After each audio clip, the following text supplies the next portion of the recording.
வணக்கம் எங்கள் மக்களே, நான் உங்கள் லண்டன் தமிழ் மகன்.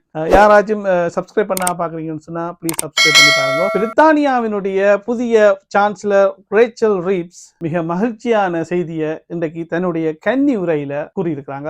என்ன விடயம்னு சொன்னால், மிக தெளிவாக தங்களுடைய வாக்குறுதியான 1.5 வீடுகளை கட்டுறது தொடர்பானது. அதாவது 15 லட்சம் வீடுகளை தாங்கள் கட்டுவோம் ஆட்சிக்கு வந்தா அடுத்த 5 வருடத்தில் என்று ப்ராமிஸ் பண்ணியிருந்தோம். அதாவது வாக்குறுதிகளை வழங்கியிருந்தோம். அதை எப்படி தாங்க செய்ய போயணும்ன்றதுக்கான மிக தெளிவான திட்டத்தை கூறியிருக்கிறாங்க. இது பிரித்தானிய மக்களிடையே பெரும் மகிழ்ச்சியை ஏற்படுத்தியிருக்குது. ஏன்னு சொன்னா, அவங்க கூறுகையில இது வந்து லோக்கலா இல்லாமல் நேஷனல் பிளான், அதாவது தேசிய பிளான் போட்டிருக்கணும். எப்படின்னு சொன்னா, எல்லா லோக்கல் கவர்மெண்டோடையும் சேர்ந்து எங்கெங்க எவ்வளவு வீடுகள் கட்ட வேணும் என்ற டார்கெட்டை தங்களுக்கு தர வேணும். இதுக்குமே டைம் லிமிட் கொடுக்கப்பட்டிருக்க, என்னென்ன கால பகுதிகளுக்குள்ள இந்த டார்கெட் எல்லாம் அடையப்பட வேணும். இந்த திட்டம் ப்ராப்பரான திட்டத்தை வெளியிட்டிருக்கிறாங்க. இதன் அடிப்படையில் முதலாவது வருடத்துல 3 லட்சம் வீடுகளை கட்ட போயினோம். அதுல இமீடியட்டா 14,000 வீடுகளை இமீடியட்டா கட்டி இப்ப கொடுக்க போயினோம் இங்கிலாந்துல. இப்படி ஒவ்வொரு வருடமும் 3 லட்சம் வீடுகளை கட்டி 5 வருடத்துல 15 லட்சம் வீடுகளை கட்டி முடிப்போம் என்று சொல்லப்பட்டிருக்கு.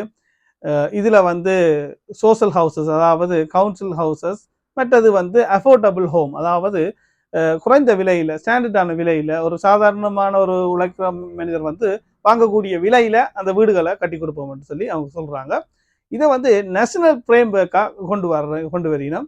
இது லோக்கலா இல்லை, ஒரு நேஷனலா இந்த திட்டத்தை செயற்படுத்த போயினோம். அவங்க மேலும் கூறையில நோ டைம், எங்களுக்கு டைமை வேஸ்ட் பண்றதுக்கு எங்களுக்கு நேரம் இல்லை, நாங்கள் இமீடியட்டா இந்த ஆக்ஷன்ல இறங்கி இருக்கிறோம். 14 வருஷம் இந்த கன்சர்வேட்டிவ் பார்ட்டி செய்யாத விஷயத்த 72 மத்தியாலத்துல இப்ப நாங்க இதுக்கான பிளான்களை போட்டு வேலையை தொடங்கி இருக்கிறோம். இது தொடர்பில் செய்தியாளர்களால கேள்விகள் கேட்கப்பட்டது. முக்கியமா பிரித்தானியாவில் இதுவரை காலத்திலையும் 1950ஆம் ஆண்டுல இருந்து ஒரு வருஷத்துக்கு 300 வீடுகளை கட்டுறன்றது இதுவரைக்குமே சரித்திரத்துல நடக்கல. நீங்க எப்படி செய்ய போறீங்க என்று கேட்ட இடத்துல அவங்க சொல்றாங்க, ஓவர் நைட்ல ஒரு வீடுகளை நாங்கள் கட்ட முடியாது, இதுக்கு டைம் எடுக்கும்.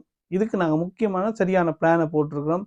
பிரைவேட் செக்டர் எங்களுக்கு வேணும். பிரைவேட் செக்டர் ஊடாகத்தான், கவர்மெண்ட் தனியாக இந்த வீடுகளை கட்ட முடியாது, பிரைவேட் செக்டரையும் எடுத்து தான் இந்த வீடுகளை தாங்கள் கட்டி முடிக்க போயினோம் என்றதை தெளிவாக சொல்லியிருக்கிறாங்க. ஸோ இந்த வீடு கட்டி கொடுக்குற தொடர்பான முக்கியமான ஸ்டேட்மெண்ட் டார்கெட் வச்சிருக்கிறாங்க. அதாவது இவ்வளவு குறிப்பிட்ட காலத்துக்குள்ள இவ்வளவு செய்வோம் என்ற முழு விவரமான திட்டத்தோட தான் இந்த ஸ்டேட்மெண்ட்டை வந்து இந்தியன் ஸ்பீச்சை வந்து கொடுத்துருக்குறாங்க. மேலும் அவங்களோட கன்னியுரையில இந்த புதிய அரசாங்கத்துக்கான நியூ பட்ஜெட்டை வந்து இந்த ஓட்டம் சீசனுக்கு முதல்ல எப்போ வெளியிடுவோம் என்ற திகதியை தான் மிக விரைவில் அறிவிப்பேன் என்று சொல்லியிருக்கிறாங்க.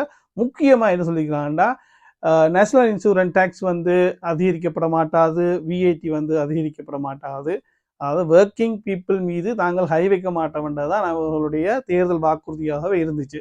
அதன் அடிப்படையில் டேக்ஸை பொறுத்தவரையில் வேலை செய்கிற ஆக்கின்ற டேக்ஸில் எந்த ஒரு மாற்றமும் இருக்கான்றதை தெளிவாக சொல்லிட்டாங்க புதிய சான்சலர். ஸோ இதுதான் இந்த ரேச்சல் ரீப்ஸ் புதிய சான்சலருடைய கன்னி உரையில குறிப்பிடப்பட்ட முக்கியமான விடயம். இந்த வீடுகளை கட்டி கொடுக்கறது தொடர்பாகவும் இந்த டேக்ஸ் தொடர்பான விடயங்களை தான் அவங்க குறிப்பிட்டிருந்தாங்க. மேலும் பட்ஜெட் எப்போ புதிய பட்ஜெட் வரப்போகுதுன்ற திகதியை வந்து அறிவிப்பாங்கன்னு சொல்லியிருந்தாங்க. இந்த விஷயத்தை தான் உங்களோட இந்த காணொலியில பகிர வந்தேன். மீண்டும் ஒரு நல்ல ஒரு காணொலி சந்திக்கிறேன். நன்றி, வணக்கம். உங்கள் லண்டன் தமிழ் மகன்.